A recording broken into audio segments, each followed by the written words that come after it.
Object vaults.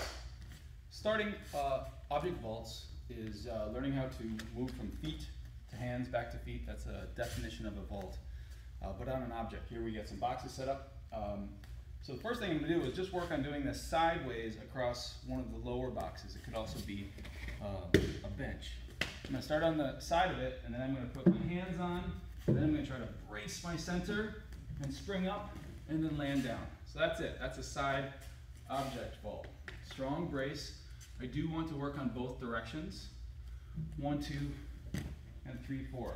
So I could just do 2 hands and 2 feet to start, and then as I start feeling more comfortable, I'll start doing 1, 2, and 3, 4 in my steps. So side is first. Next object vault is getting over, beginning to go over our object.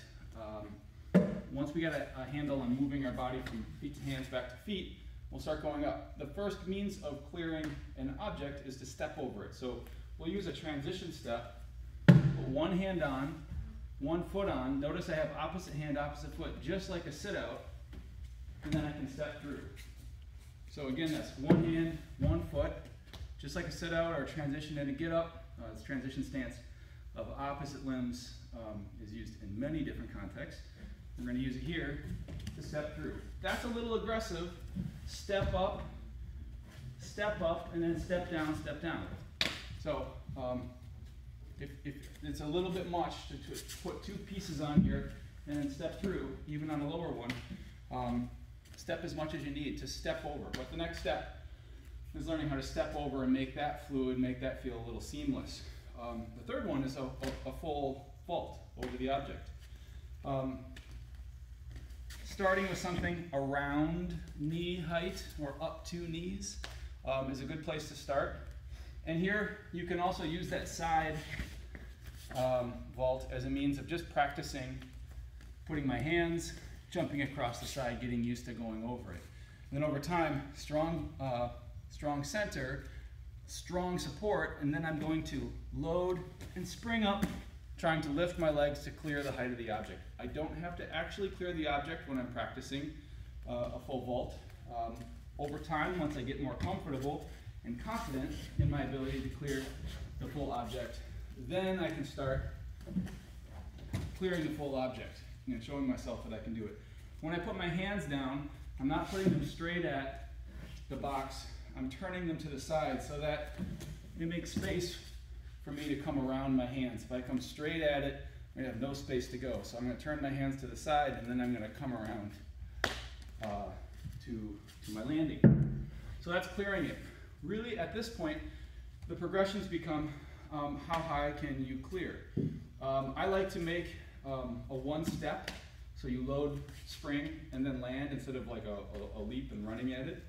But once you clear knee height, then you can start working up your legs. So this one, for most of us, is going to be turned at about thigh or mid-thigh. So I've already cleared that. And I can turn the box higher. Now it's getting more to the top of my thigh. Same deal. Load, spring, and land. And then if I need more height than a box allows, when I'm getting really progressed and advanced on my ability to do this, these foam wheels make for nice little riser pads. So now I'm getting it up to about my waist height. And here, same deal. I'm going to step, load, spring, and then land onto the other side. Again, that's a very advanced progression, leaping and vaulting over something waist height or higher. But think of those as the 5 progressions. There are more advanced vaults that are possible. Start with these. Examples of the advanced vaults are starting to do one arm and a one arm with a layout and tucking myself up and over. So this one kind of looks like I put one arm down and then I reach my feet over. So my body's going to be extended on this vault. See if I can get a better shot of it. So one arm and then a layout. So there are other means, but start with the first 5 before working on any of the going to any of the advanced progressions. Make sure you're solid on all of the beginner to advanced progressions before you do any funky business. So box vaults or object vaults.